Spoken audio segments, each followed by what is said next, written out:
प्रमिला गुप्ता। नए सत्र में आप सभी का स्वागत है।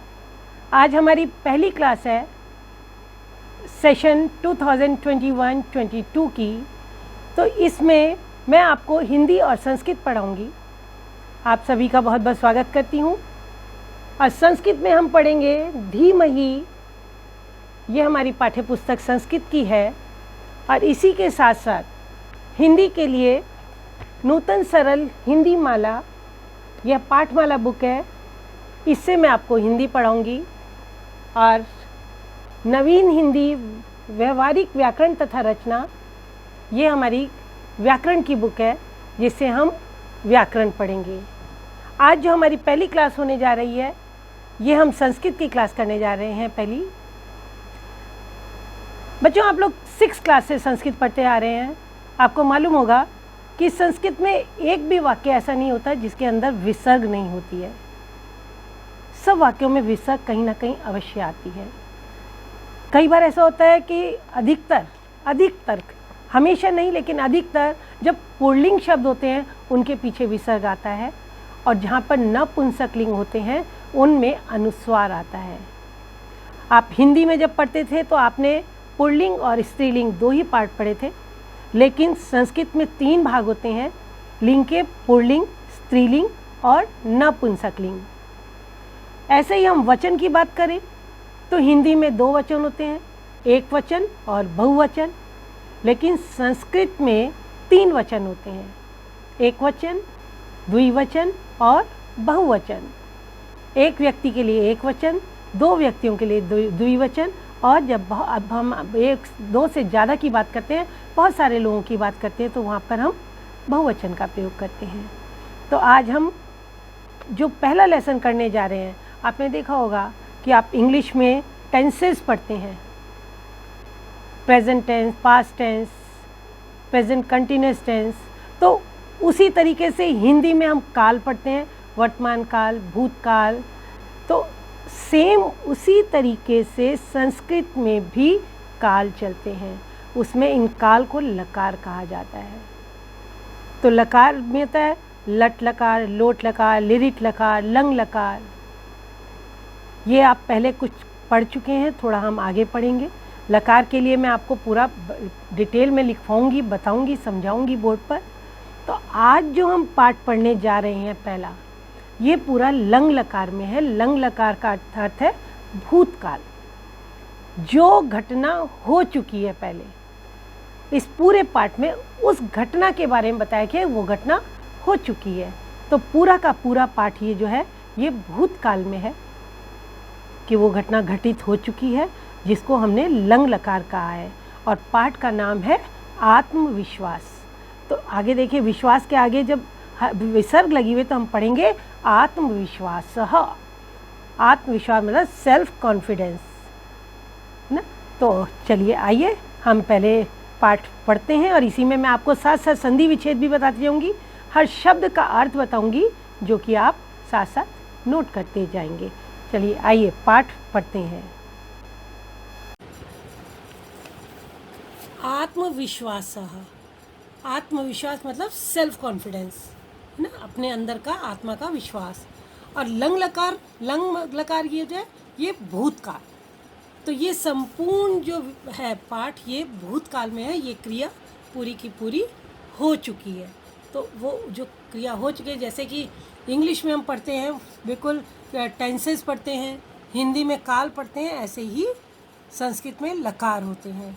तो ये पूरा का पूरा पाठ जो है, ये भूतकाल में है कि एकदा विद्यालये धावन प्रतियोगिता अभवत्। एकदा, एक बार, विद्यालय में धावन प्रतियोगिता, दौड़ की प्रतियोगिता हुई। अभवत्, हुई। सर्वे छात्राः, बहुवचन में छात्राः, है ना। तो मैंने कहा था पुल्लिंग में हमेशा अधिकतर ऐसा होता है कि विसर्ग लगे होते हैं, तो यहाँ पर विसर्ग है।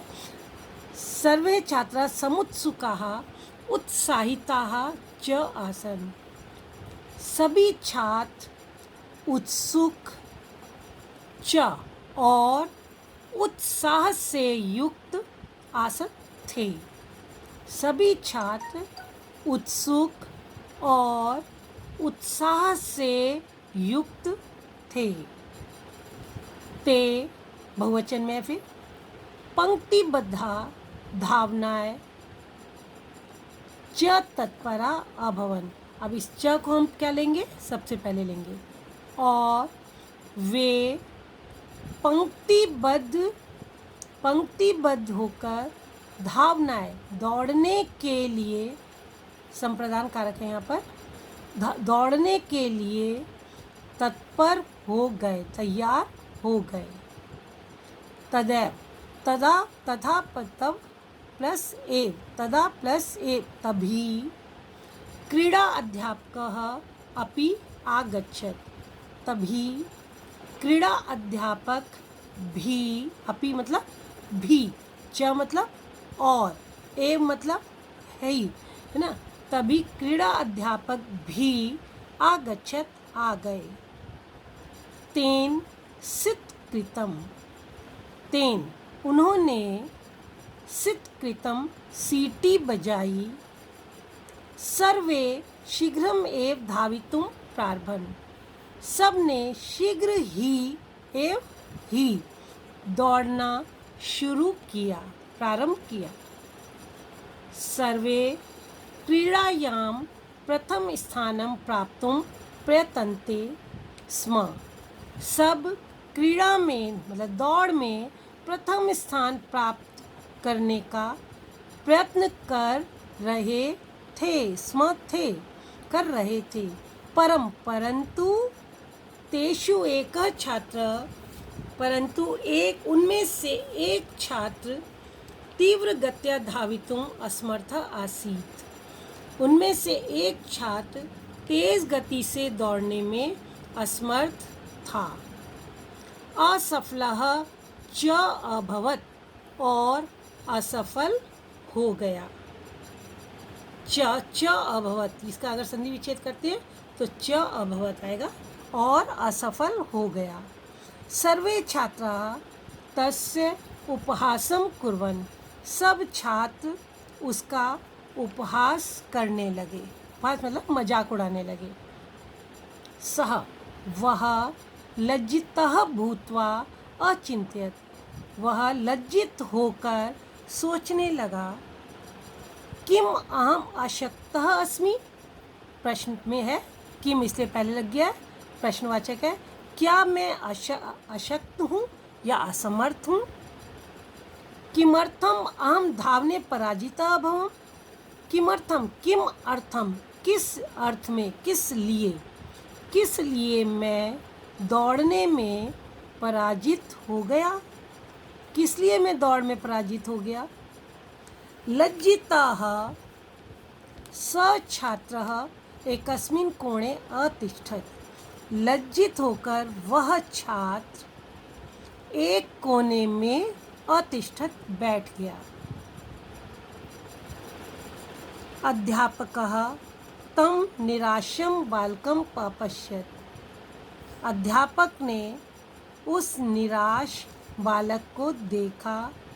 अवदत च, अवदत, वदत च, ये जो आधा च है इसकी जगह क्या आ जाएगा, त। अवदत च, और च मतलब और, कहा।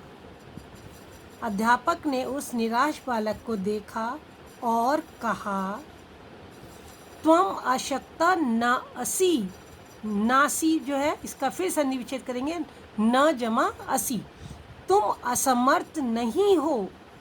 वस्तुतः, वास्तव में, त्वयि आत्मविश्वासस्य संकल्पस्य च अभावः अस्ति, वास्तव में तुम में आत्मविश्वास का, च और संकल्प का अभाव है।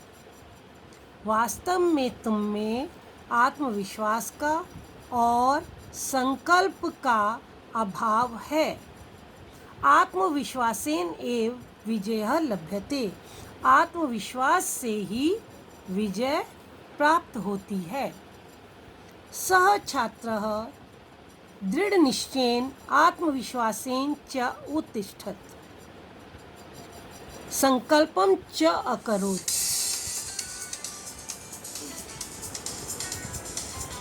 उस छात्र ने दृढ़ निश्चय किए, वह छात्र दृढ़ निश्चय और आत्मविश्वास से उठा।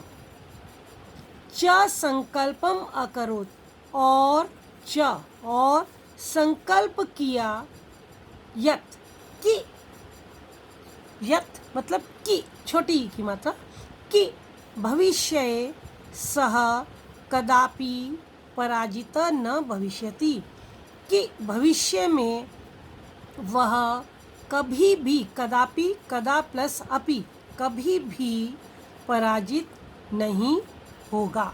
भविष्यति लिट लकार में आ गया ये भविष्य काल में।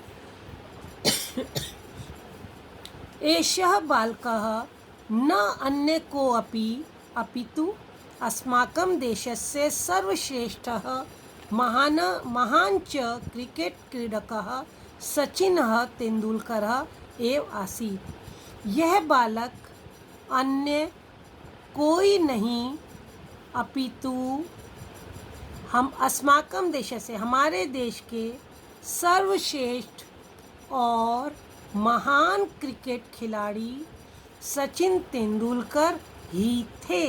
एव ही थे, आसीत मतलब थे। तस्मात्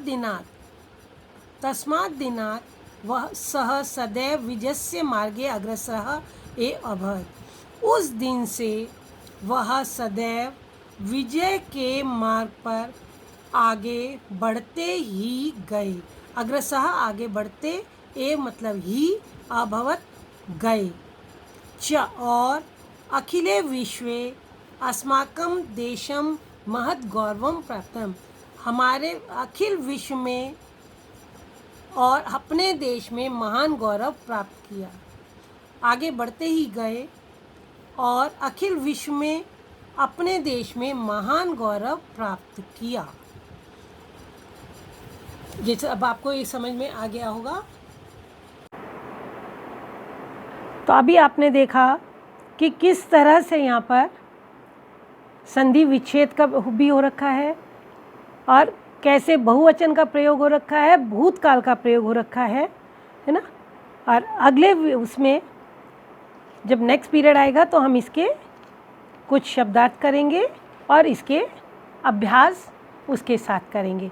तो आप लोग इस चैप्टर को पढ़िएगा और इसको पढ़ने के बाद देखिए आपको कहीं से कुछ समझ में नहीं आता है तो मैं आपको पुनः ये पाठ पढ़ाने के लिए तैयार हूँ, है ना। Thank you.